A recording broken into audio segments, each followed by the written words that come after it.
Hey guys, it's Jessica from Peace Love Books, and today I'm here with a fun video where I am chatting my all-time favorite romance authors and where you should start with them. So this is not necessarily my favorite books by them, but I mean, they're obviously ones I love by them, but they are ones that I think you should start reading at this point when you're reading their books. So I have 10 authors and more than 10 books because some of them are duets and some you should read them both, and I will just go ahead and explain it. So first, let me know in the comments without looking at the thumbnail who you think is going to be on this list. I always love seeing how predictable I am because I literally do not shut up about my favorite authors.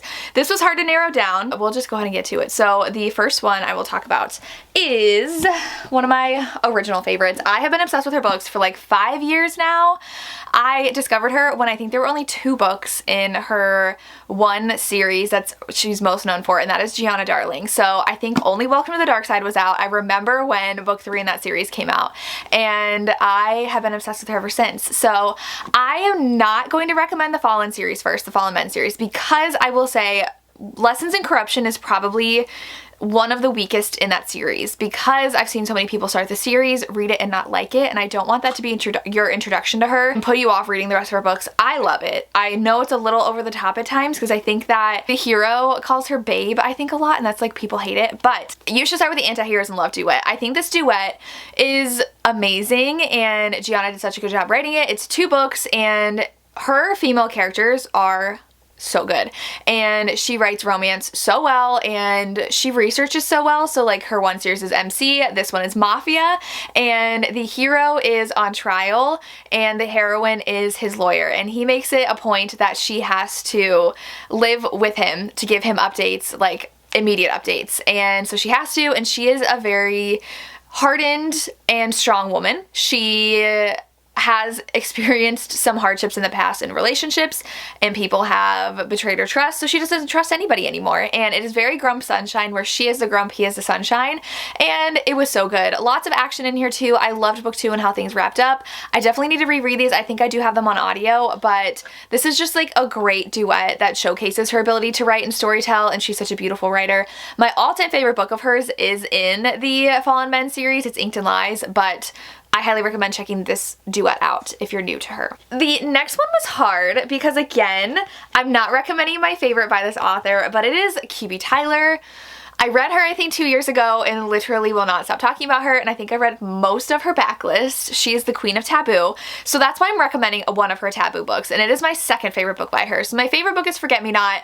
That one has a lot of cheating in it though, and it's not taboo, so people are not a fan. It has amnesia, lots of tropes people have problems with, but I'm gonna recommend What Was Meant to Be because this is a second chance dad's best friend romance where she had a relationship with her dad's best friend who is her godfather, and he broke up with her and left. He's a doctor, and now he is back and determined to win her, and she's engaged. So there's cheating in here too. So I mean, there is cheating, but like I feel like cheating is more okay in a taboo romance for people than it is in like a straight up contemporary romance. I might have just made that up, but I feel like I've seen that. So I think the cheating's fine in here, but it is very spicy and very taboo. It is literally her dad's best friend. So he is the age of her parents, and it is like both of her parents' best friend.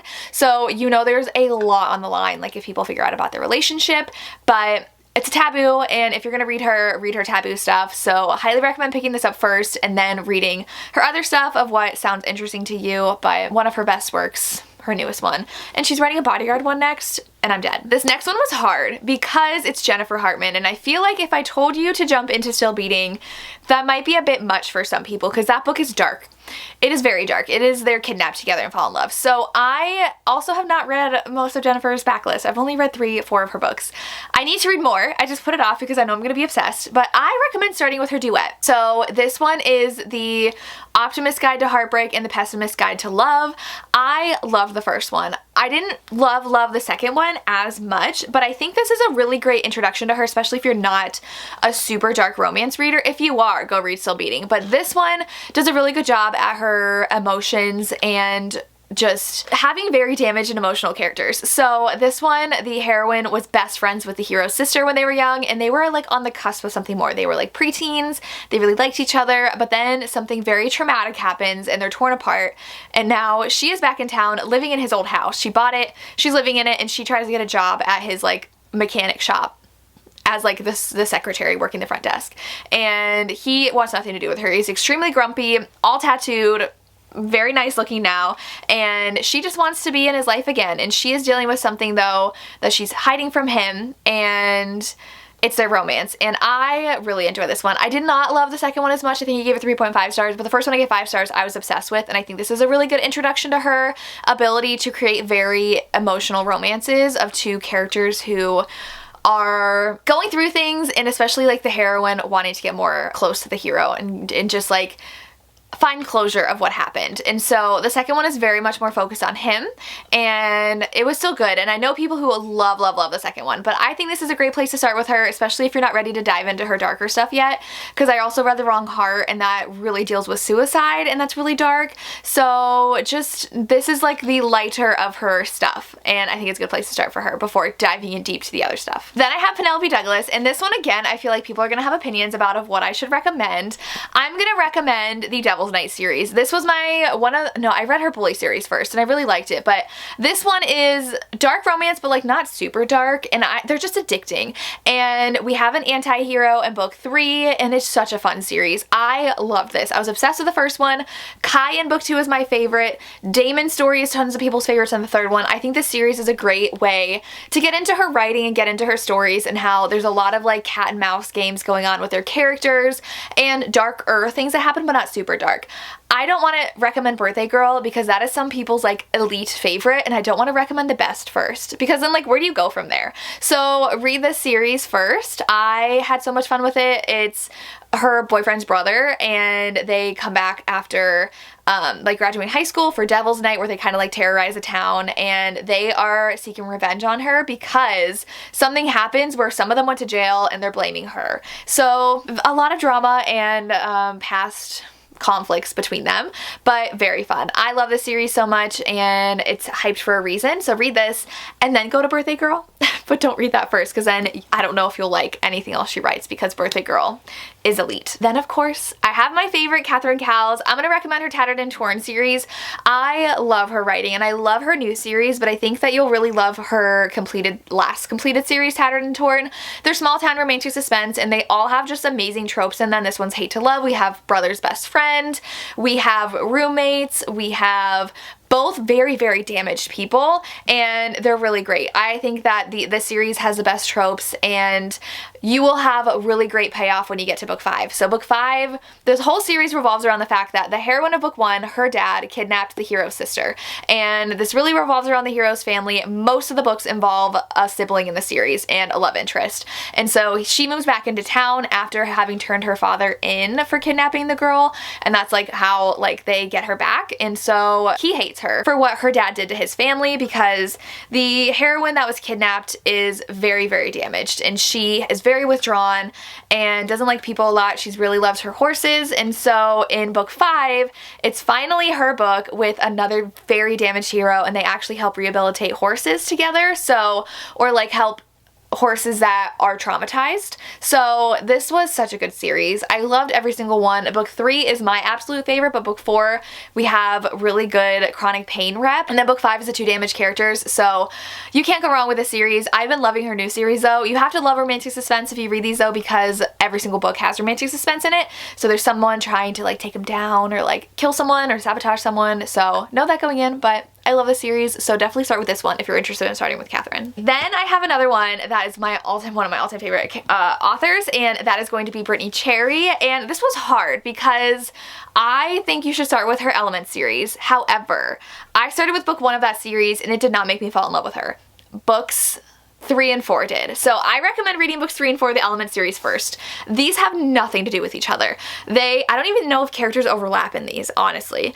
I love these. I read this one, I don't think I read this one first. I think I read this one second. I read book 1 and then jumped to book 4. One of my all-time favorite books of all time. Like, so emotional, Grump Sunshine, and that's all I can say. Like, they meet at a funeral, And I don't want to say anything else about this book. Like, go in blind. Just know it's very, very, I cried during this. I never cry in books and I cried. It's very emotional. But also The Silent Waters is equally as emotional, and these two are amazing. I actually haven't read book 2 yet. I need to go back and do that. But this one, they are childhood best friends, and she is traumatized as a child and does not speak anymore and does not leave her house. And he is the hero, and he ends up being a rock star with her brother. And it goes from there. But these two are by far my favorites by her. She does have a sprinkling of like standalones. I'm excited to read her new book, but these really show just how emotional and heavy she can write, and I'm obsessed. I love an angsty emotional romance, if you can't tell, and these really got me. So I would say start with these two by her and then look into her standalones. But these two will make you never want to not read her books again. I hope that made sense. Okay, so then I have another author that has been a favorite over the past year. I feel like she's been a lot of people's favorites, and that's Elsie Silver. She only has these 2 series. She's only been writing for 2 years. Like, we just passed her 2-year anniversary, which is crazy, but definitely start with Flawless. Start with her Chestnut Spring series. She does have the Gold Rush Ranch, which I've only read 1 book in and I enjoyed, but you will become addicted to her and her stories with this series. There are 3 books out right now. We have Forced Proximity, where she is like a PR specialist helping his image as a bull rider because he ruined some sponsorships and she has to babysit him. It's so good. So much spice. She writes the best spice. Book 2 is everyone's favorite. It is single dad nanny romance, and it's on another level. Book 3 is one of my favorites, where it is a friends to lovers romance, and he's a hockey player, and he grew up on the ranch though with the Eaton brothers. So this whole series is amazing. You have to read these, and you have to read Elsie, but obviously start with the series because it is her, just what really put her on the map for a good reason. Okay, the author I almost forgot, which I'm like, how did I almost forget? Kennedy Ryan. I don't know how I almost forgot her. I think the best place to start with her is the Kingmaker duet, and I'm a little biased because this is my favorite by her. Like, this is so good. So good. But like, literally you can start anywhere and fall in love with her because she literally does no wrong. But I think this is the best series by her. This one has a lot going for it. It's got the right person, wrong time kind of situation going on. It has billionaire hero. It has romantic suspense, and it is so good. The heroine is such a kick butt, successful heroine. Like, so much of this is amazing. They meet because the heroine is protesting the pipeline going in on native land because she is part Native American.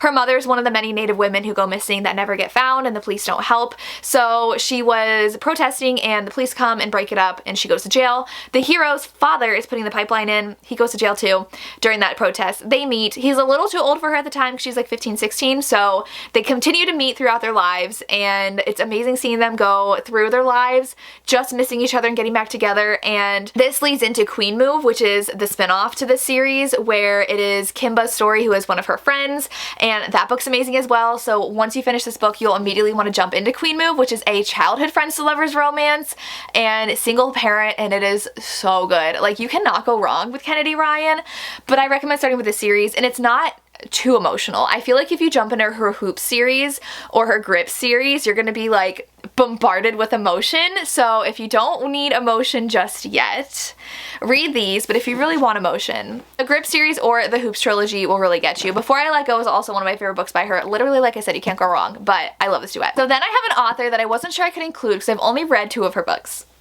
but I love her, and I'm putting her other books off because I think I'm going to be obsessed. And that's Elizabeth O'Rourke. And I think that if you love angst like me, you're going to love Elizabeth O'Rourke. I highly recommend starting with Waking Olivia. It is an athlete coach romance. It's not too big of an age gap, but it is very angsty. The heroine went through something very traumatic in her past, and she has been deemed like a very stubborn, very hard to work with athlete. So she gets kicked out of her old school and now is running for a school that's not as good, but she's really good. And so she's like their chance at making it big, and the hero is their running coach, and she has night terrors where she like night runs to escape what had happened to her in the past. So she'll show up to practice exhausted. He thinks she's not taking it seriously, but his mom ends up kind of taking her under her wing, and he ends up having to spend a lot of extra time with her and like unraveling things about her, and they fall in love, and it's amazing, and I loved it. And I think that most of her books are very, very angsty. Parallels, the other one I read, which is time traveling, that's very angsty. It's soulmates. It's so good. But I think that if you want to get an introduction into her angst, this is amazing. Her new book just came out. I have not read it yet because I need a special time to read it because it's angst, and I'm gonna love it. But I think that her other series too that she has. It's like all of the like summary kind of covers, like Devil series is really popular as well. But like if you want angst, read my favorite book by her, one of my favorite books of last year. The last spot was really hard for me to fill because I have authors that I really like, but I don't necessarily think they're still favorites because of what they've been coming out with. But this is a new favorite, and that's gonna be Katarina Mora. Talk about angst. She writes the best billionaire romances, and she writes very angsty romances, and I think that you should start with The Wrong Bride because this one, the heroine has been in love with her best friend for years, and he is engaged to her sister. It is an arranged marriage, but he was supposed to be engaged to our heroine, Raven, and then one day decided he was in love with Hannah, her sister. So he just had to marry someone in the family, so now he's engaged to Hannah, but the grandmother is like, you need to marry like in a month. Like, I don't care who walks down the aisle, your wedding's in a month now. And Hannah kept on putting the wedding off because she is an actress and Raven, our heroine, is a model, and Hannah doesn't want to settle down. And she's like, but if I'm married, the stipulations to get like all his money is that like you can't spend more than 3 days apart, you have to share a bed, and she's not ready for that. And so she doesn't show up. So Raven has to get married to her best friend. And it is so good. Oh my gosh, her audios are amazing too. I love the angst in this one. Bittersweet Memories is my other favorite, but this one is her current new series. So I think this is a great place to start and then go into The Temporary Wife, which is really good, and then be ready for her new release. And then go back and read Bittersweet Memories because that one's my favorite, but I have not disliked a single book by her. Everything she writes is amazing. At least 4 stars, billionaire, angsty, and I love them. And those are my favorite romance authors and where you should start with them. Let me know your favorite romance authors or your favorite books by these authors. I would love to hear. And that's all I have. As always, thank you so much for watching and have a good day. Bye.